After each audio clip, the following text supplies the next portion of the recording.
Hi hello, വരാനിരിക്കുന്ന ഒരു upcoming ആയിട്ടുള്ള എപ്പിസോഡിന്റെ റിവ്യൂയിലേക്ക് എല്ലാവർക്കും സ്വാഗതം.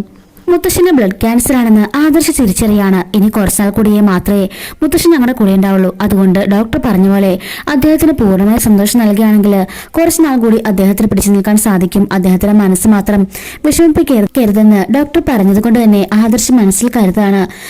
മുത്തശ്ശന്റെ ഏറ്റവും വലിയ ആഗ്രഹം തന്നെ നയനെ സ്നേഹിക്കുക എന്നുള്ളതാണ്. എന്ത് വില കൊടുത്തും നയനെ സ്നേഹിക്കുന്നവർ അഭിനയിച്ച് മുത്തശ്ശനെ കുറച്ചുനാൾ കൂടി ജീവനോട് കാണണം എനിക്ക് എന്ന് ആദർശ് മനസ്സിലുറപ്പിക്കാൻ കേട്ടോ.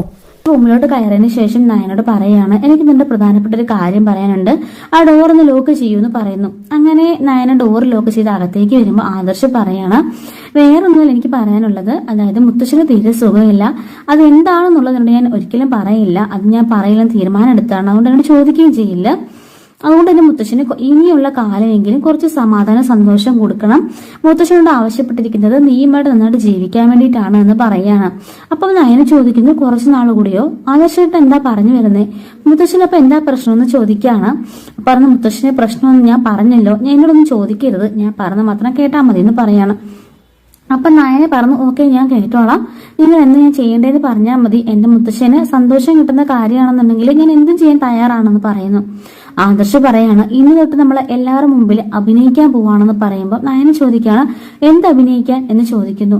അപ്പൊ ആദർശ് പറയാണ്, വേറൊന്നുമല്ല, മുത്തശ്ശന് സന്തോഷ സമാധാനം വേണമെങ്കിൽ നീയും ഞാനും നല്ല സന്തോഷമായിട്ട് ഇരിക്കണം എന്നാണ് അദ്ദേഹത്തിന്റെ ആഗ്രഹം. അതുപോലെ തന്നെ നീ ഗർഭിണിയാണെന്നും ഞാൻ ഇവിടെ എല്ലാവരോടും പറയാൻ പോവാന്ന് പറയുമ്പോൾ നയന പറയാണ്, അത് നടക്കുന്ന കാര്യമല്ല, ഇല്ലാത്ത ഗർഭം എന്തിനാ പറഞ്ഞുണ്ടാക്കുന്ന ചോദിക്കുമ്പോ ആദർശ് പറയാണ്, വിവാഹം കഴിഞ്ഞിട്ട് ഇപ്പൊ 2 മാസം ആയല്ലോ, അങ്ങനെ പറഞ്ഞ എല്ലാവരും വിശ്വസിച്ചോളും. അത് മാത്രമല്ല, മുത്തശ്ശന് ഉള്ളിടത്തോളം കാലം എനിക്ക് ആ ഒരു കള്ളത്തില് തുടർന്ന് പോകണം, അതിനുശേഷം നമുക്ക് എല്ലാവരോടും തുറന്നു പറയാന്ന് പറയുമ്പം നയന ചോദിക്കുകയാണ്, അതിനുശേഷവോ? അപ്പൊ മുത്തശ്ശൻ എന്ത് സംഭവിക്കും?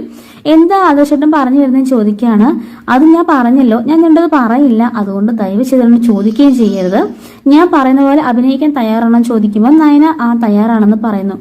അങ്ങനെ ആദർശിന്റെ പ്ലാനിങ് പ്രകാരം പിറ്റേ ദിവസം രാവിലെ തന്നെ നയന പോയിട്ട് എല്ലാവരും മുമ്പിൽ വെച്ച് പോയിട്ട് വാഷ് ബേസിനിൽ ഛർദ്ദിക്കുകയാണ്. അപ്പോഴേക്കും എല്ലാവരും വന്നിട്ട് പോളെ എന്ത് പറ്റിയെന്നൊക്കെ ചോദിക്കുന്നു. അങ്ങനെ ആദർശ് പറയാണ്, എന്ത് പറ്റി നയന, എന്താ സംഭവിച്ചെന്ന് ചോദിക്കുമ്പോൾ തല ഇറങ്ങുന്ന പോലെ തോന്നുന്നു ആദർശ് ഏട്ടാന്ന് പറയുമ്പോൾ നമുക്ക് പെട്ടെന്ന് തന്നെ ഹോസ്പിറ്റലിലേക്ക് പോവാന്ന് പറയുമ്പോൾ ദേവേനി പറയാണ്, എന്തിനാ ഹോസ്പിറ്റലിലൊക്കെ, ഡോക്ടർ ഒന്ന് ചെക്ക് ചെയ്താൽ പോരെ എന്ന് ചോദിക്കുകയാണ്. അത് പറ്റില്ല, ഹോസ്പിറ്റലിൽ പോയിട്ട് തന്നെ നോക്കണമെന്ന് പറഞ്ഞിട്ട് ആദർശ് നയനയും കൂട്ടി പോകാനിറങ്ങുമ്പം ദേവേനിയും ചെറിയമ്മയും കൂടെ വരുമ്പം ആദർശ് പറയാണ്, സാറില്ല ഞാൻ കൊണ്ടുപോക്കോളാം. അപ്പം ചെറിയമ്മ പറയണ, ശരിയാണ്, ഭർത്താവല്ലേ ഭാര്യക്കെതിലും ഇതൊക്കെ ഉള്ളപ്പോ കൊണ്ടുപോകേണ്ടത്, അവൻ കൊണ്ടുപോട്ടെ എന്ന് പറഞ്ഞു വിടുന്നു. അങ്ങനെ ആദർശ് നയനയും കൂടെ ഹോസ്പിറ്റലിൽ പോവാണെന്ന് കള്ളത്തരം പറഞ്ഞിട്ട് അവര് ചുമ്മാ ഒരു 2-3 റൗണ്ടൊക്കെ അടിച്ചിട്ട് വരികയാണ്. അപ്പം ആദർശ് പറയണ, ഞാൻ പറഞ്ഞതൊക്കെ ഓർമ്മയുണ്ടല്ലോ, അതുകൊണ്ട് അത് മറക്കരുത്, നീ ഗർഭിണിയാണെന്ന് ഞാൻ എല്ലാവരോടും പോയി പറയുമ്പോൾ നീ അതിനനുസരിച്ച് പെരുമാറിക്കോണം, എങ്ങനെ പോലെ 2-3 മാസം ഇത് അഭിനയിക്കണം എന്ന് പറയുകയാണ്. അപ്പൊ നയന കരയുകയാണ്, എനിക്ക് മനസ്സിലായി ആദർശേട്ടാ, എന്റെ മുത്തശ്ശൻ എന്തോ സംഭവിക്കാൻ പോകണം എനിക്ക് മനസ്സിലായി, എന്നോട് തുറന്നു പറയാന്ന് പറയുമ്പം ആദർശ് പറയാണ്, ചങ്കു പൊട്ടുന്ന വിഷമത്തോടാണ് ഞാനിത് ആ ഒരു കാര്യം കേട്ടത്, അതുകൊണ്ട് എനിക്ക് ഇതിനോട് പറയാൻ സാധിക്കില്ല, അത് വീട്ടിൽ ആരും അറിയാനും പാടില്ല, അതുകൊണ്ട് നമ്മൾ ഇന്നോട്ട് അഭിനയിക്കാൻ തുടങ്ങുകയാണ് നല്ലൊരു ഭാര്യയും ഭർത്താവുമായിട്ട് എന്ന് ആദർശ് പറയുന്നു. അപ്പൊ നയന പറയാണ്, ഞാൻ എന്തുവേണം ചെയ്യാൻ മുത്തശ്ശന് വേണ്ടിട്ടെന്ന് പറയുന്നു. അങ്ങനെ നയന വീട്ടിലേക്ക് കയറി ചെല്ലുമ്പോഴേക്കും ദേവയാനി ഇങ്ങനെ കലിപ്പിച്ചു തന്നിരിക്കുകയാണ്. ചെറിയമ്മ ചോദിക്കുകയാണ്, എന്താ മോളെ, എന്താ കാര്യം, എന്താ ഡോക്ടർ പറഞ്ഞെന്ന് ചോദിക്കുന്നു. അപ്പൊ ആദർശനോടാണ് കേട്ടോ ഇങ്ങനെ ചോദിക്കുന്നത് ചെറിയമ്മ. ചെറിയമ്മേ, അത് വേറൊന്നുമല്ല, നമ്മുടെ അനന്തപുരിയിലേക്ക് ഒരു കുഞ്ഞുമാവ് വരാൻ പോവാണെന്ന് പറയാണ്. അപ്പൊ അത് കേൾക്കുന്ന എല്ലാരും അങ്ങ് ഞെട്ടി നിൽക്കാണ്. കാരണം കുറച്ചു മുമ്പേ വരെ ആദർശ് നിന്നെ ഭാര്യട്ട് അംഗീകരിക്കില്ല എന്നൊക്കെ പറഞ്ഞിട്ടാണല്ലോ കയറിപ്പോയത്.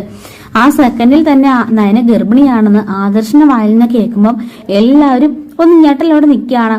ആ സമയത്ത് ആദർശാണെങ്കിൽ ഇങ്ങനെ ഞെട്ടി ദേവേൻ ഇങ്ങനെ ആപ്പടെ ഷോക്കായിട്ട് നിൽക്കുകയാണ്. ഇന്നലെ കൂടി എനിക്ക് വാക്ക് തന്നവനാ നയനെ ഭാര്യട്ട് അംഗീകരിക്കില്ല എന്ന്, ഇപ്പൊ കണ്ടില്ലേ അവന്റെ കുഞ്ഞ് അവളുടെ വയറ്റിൽ വളരുന്നുണ്ടെന്ന് പറഞ്ഞത് കേട്ടില്ലേ എന്നൊക്കെ പറഞ്ഞുകൊണ്ട് ഇങ്ങനെ നിൽക്കുന്നു. ഈ സമയത്ത് ചെറിയമ്മയാണെങ്കിൽ പെട്ടെന്ന് പോയി ഈ ആരതി ഒഴിയ ആ ഒരു വിളക്കൊക്കെ എടുത്തോണ്ട് വന്നിട്ട് നയനെ ചുറ്റിയൊക്കെ ഇടുന്നുണ്ട്. മുത്തശ്ശിയാണെങ്കിൽ ഭയങ്കര ഹാപ്പി ആയിട്ട് ഇരിക്കുകയാണ്. അങ്ങനെ എല്ലാവരും ഭയങ്കര ഹാപ്പി ആയിട്ട് ഇരിക്കുന്നു. അപ്പം ദേവയാനിയാണെങ്കിൽ കലിപ്പിച്ച് അകത്തേക്ക് ദേഷ്യപ്പെട്ട് കയറി പോകുന്നുണ്ട്.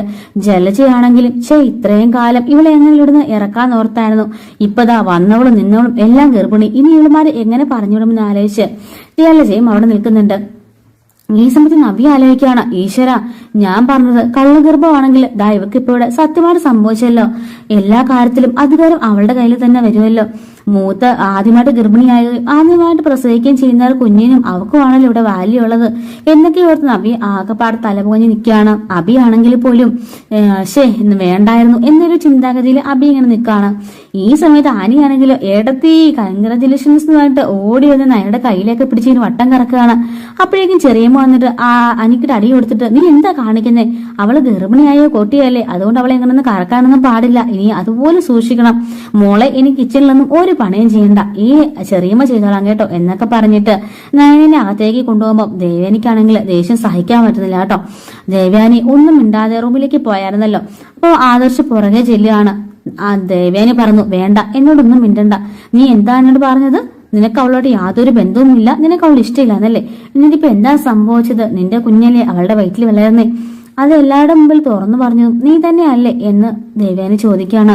അതമ്മേ എന്ന് പറയുമ്പോഴേക്കും, വേണ്ട, ഒന്നും പറയണ്ട, എന്തായാലും അവളുടെ വയറ്റിലുള്ളത് നിന്റെ കുഞ്ഞാണ്, അതുകൊണ്ട് ഞാൻ അവളെ പൊന്നുപോലെ നോക്കും, കാരണം ആ കുഞ്ഞ് എന്റെ കൊച്ചുമോനാണ് എന്നും പറഞ്ഞിട്ട് ദേവയാനി സന്തോഷത്തോടെ ഇറങ്ങിപ്പോന്നു. ഇത് കാണുമ്പോൾ ആദർശിന് ഒന്നുകൂടി ടെൻഷനാണ് കേട്ടോ. കാരണം എല്ലാവരും ആ കുഞ്ഞിന്റെ വരവിന് വേണ്ടിയിട്ട് ഒരുങ്ങുകയാണെന്നുള്ള കാര്യം ആദർശിന് മനസ്സിലാവുന്നു.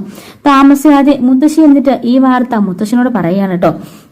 അപ്പോഴേക്കും മുത്തശ്ശി ഇങ്ങനെ ആലോചിക്കുകയാണ്, ഇന്നലെ അവൻ പറഞ്ഞത് ഞാൻ കേട്ടതാണല്ലോ, ഇതുവരെ നമ്മൾ സ്നേഹിച്ചിട്ടില്ല എന്ന്, പിന്നെ എങ്ങനെ ഇത് സംഭവിച്ചേ എന്ന് മുത്തശ്ശൻ ആലോചിക്കുന്നു. അങ്ങനെ മുത്തശ്ശൻ ആലോചിക്കുകയാണ്, എന്തായാലും സാരമില്ല, ഇങ്ങനെ ഒരു നല്ല കാര്യം സംഭവിച്ചല്ലോ, ഞാൻ കാരണം അവരുടെ ജീവിതം പോയി എന്നാ ഞാൻ വിചാരിച്ചിരുന്നത്, ഇപ്പൊ അതല്ലാന്ന് മനസ്സിലായപ്പോ എനിക്ക് ഒരുപാട് സന്തോഷമായി, എന്തായാലും അത്രയ്ക്കും സമാധാനം എന്നിങ്ങനെ മുത്തശ്ശൻ അവിടെ നിന്ന് പറയാൻ കേട്ടോ ഓർത്തോണ്ടിരിക്കുന്നു. അപ്പം ആദർശ് അച്ഛനെ മാത്രം മുറിയിലേക്ക് വിളിച്ചോണ്ട് പോവാണ്. എന്നിട്ട് പറയാണ്, അച്ഛ, എനിക്ക് വേറെ നിവൃത്തിയില്ല, മുത്തശ്ശൻ വിളിച്ചിട്ട് എന്നിട്ട് ഇതുപോലൊക്കെ പറഞ്ഞു, ഈ ഉള്ള കാലമെങ്കിലും മുത്തശ്ശൻ നന്നായിട്ട് സമാധാനത്തോടെ ജീവിക്കണം, അതുകൊണ്ട് നയന ഗർഭിണിയാണെന്ന് അറിയുമ്പോൾ മുത്തശ്ശൻ ഭയങ്കര ഹാപ്പി ആയിരിക്കും, എനിക്ക് ഉറപ്പാ, അതുകൊണ്ടാ ഞാനും നയനയും ഇങ്ങനെ ഒരു കള്ളം പറഞ്ഞെന്ന് പറയുന്നു. അപ്പം ആദ്യ അച്ഛൻ ചോദിക്കുകയാണ്, അപ്പൊ അത് കള്ളത്തരമായിരുന്നു? അതേ അച്ഛ, അത് കള്ളത്തരമായിരുന്നു എന്ന് പറയുന്നു. അല്ല, നയനോട് നീ ഇപ്പം തുറന്നു പറഞ്ഞു? അപ്പൊ ആദർശ് പറഞ്ഞു, ഇല്ല, ഞാനൊന്നും തുറന്നു പറഞ്ഞിട്ടില്ല. പക്ഷേ മുത്തശ്ശന് എന്തോ ഒരു അപകടമുണ്ട് എന്നുള്ള കാര്യം അവൾ മനസ്സിലാക്കി. അവൾ ഭയങ്കര കരച്ചിലായിരുന്നു.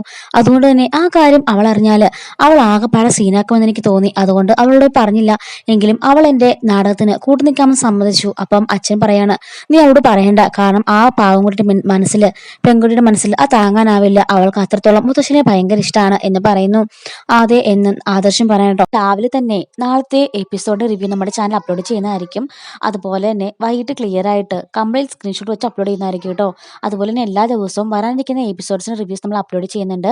ഇതും വരാനിരിക്കുന്ന ഒരു സ്റ്റോറി തന്നെ ഉണ്ട്. ഏകദേശം ഒരു 2-3 ആഴ്ചക്കുള്ളിൽ വരാനിരിക്കുന്ന സ്റ്റോറിയാണ്. അപ്പം എല്ലാവരും ചാനൽ സബ്സ്ക്രൈബ് ചെയ്ത് സപ്പോർട്ട് ചെയ്യുകയാണെന്നുണ്ടെങ്കിൽ മിസ്സാവാതെ വീഡിയോസൊക്കെ നിങ്ങൾക്ക് കിട്ടുന്നതായിരിക്കും കേട്ടോ. Thanks for watching.